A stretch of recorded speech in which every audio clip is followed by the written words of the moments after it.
Pete Sandidge is the reckless pilot of a North American B-25 Mitchell bomber flying out of England.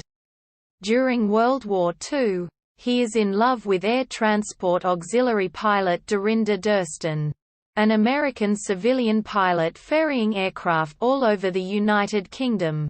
Pete's commanding officer, Niles Kilpatrick, first transfers Pete and his crew to a base in Scotland, then offers him a transfer back to the United States to be a flight instructor.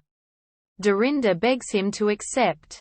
Pete agrees, but goes out on one last mission with his best friend Al Yaki to check out a German aircraft carrier. Wounded after an attack by an enemy fighter, Pete has his crew bail out before going on to bomb the carrier and then crash into the sea. Pete then finds himself walking in clouds, where he first recognizes an old friend, Dick Rumney. Pete suddenly becomes uneasy, remembering that Dick went down with his aircraft in a fiery crash.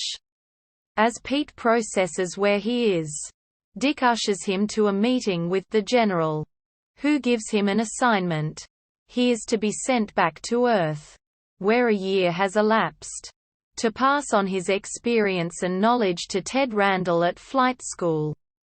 Then in the South Pacific, where Ted is a Lockheed P-38 Lightning fighter pilot, Ted's commanding officer turns out to be Al Yaki. The situation becomes complicated when Ted meets the still grieving Dorinda, now a ferry pilot with the Women's Air Force Service pilots in New Guinea. Al encourages Dorinda to give the young pilot a chance. Dorinda and Ted gradually fall in love.